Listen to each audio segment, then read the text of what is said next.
les amis. Coucou les amis. Alors voilà, on va faire un bilan, enfin Mathie va vous faire un bilan de ce qu'on a fait dans son camping-car aujourd'hui et ce qui va rester à faire et à acheter pour que nos amis sachent un peu ce qu'on fait dans le camping-car et pas avoir des réflexions comme on a eu. Vous ne faites rien dans votre camping-car. Ah ça par contre, j'étais pas du tout d'accord avec ce commentaire-là parce que vous auriez vu, franchement, camping-car comme on l'a retrouvé, comment l'ancien propriétaire nous l'a laissé, c'était un peu une déchetterie ambulante. Et franchement, nous dire que les travaux n'ont pas été faits, franchement, faut ouvrir les yeux ou voir acheter des lunettes parce que franchement, on a fait beaucoup de travail à l'intérieur. Alors qu'est-ce qui reste à faire? Alors, ce qui reste à faire, il y a la plaque de gaz à acheter. Oui. Il y a les étagères dans ma penderie à faire. Oui. Et il y a mes bouches d'aération solaire. Et je pense que j'ai fait tout. Non, il reste les panneaux solaires. Ah oui, le panneau solaire et le convertisseur.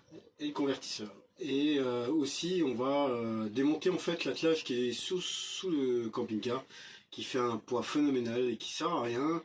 Donc ça va être fait demain. Je sais pas si je ferai une petite vidéo, enfin on verra. Mais on va enlever ce gros attelage qui ne sert à rien. Et il y aura tout ça aura fait, hein, parce qu'il n'y aura plus grand chose à faire. Et vous voyez derrière là, au fond là, ça y est, on a fait les vitres occultants. La vitre est bien posée. Maintenant c'est quand même mieux. Il n'y a plus de PVC sur cette fameuse vitre. Maintenant on est passé de 1 mètre de long sur 145 cm. Et on était à 35 de large, maintenant on est passé à 45 de large, donc la vitre est beaucoup plus grande et on voit beaucoup mieux l'extérieur. Et pour un coucher de soleil sur un beau spot, je pense que ça va être sympa. Pas mal. Ouais les amis, on voulait juste vous faire un petit bilan de ce qu'on avait fait avec le camping-car. Oui. Donc je vais vous faire un petit peu les choses en vous filmant l'intérieur et dehors avec Mathilde. Ouais. Hein, et puis comme ça sera cool. Franchement, je vais vous montrer l'extérieur. Allez, explique la fenêtre. Alors, les amis, la fenêtre qui est au-dessus, du coup, c'est la fenêtre qu'on a trouvée d'occasion et qu'on a placée à l'ancienne fenêtre. Du coup, si vous avez vu les anciennes vidéos et du coup, si vous ne l'avez pas encore vu, vous pouvez aller les voir sur la chaîne de Camping Car Gamer Patrick.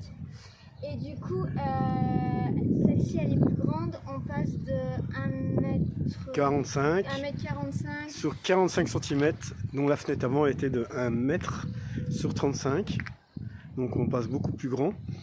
Ensuite, on va faire un gros nettoyage carrosserie. Alors voilà pourquoi on va faire un gros nettoyage carrosserie. Alors on l'a déjà lavé, le problème c'est qu'on a plein de coulures comme ça, on ne comprend pas pourquoi il y a des coulures comme ça. Et j'en ai sur chaque côté du véhicule. Chaque côté du véhicule. Alors si vous des connaisseurs pourraient me conseiller, qu'est-ce qu'il faut faire, pourquoi c'est comme ça, ça nous aiderait bien parce que vous voyez ça fait des coulures comme ça. Voilà, donc c'est pas forcément top. Je vais tout redécaper encore une fois et on va voir ce que ça va donner.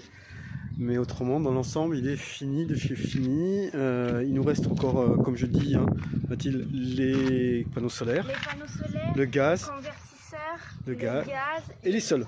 Le sol et les aérations solaires. Voilà.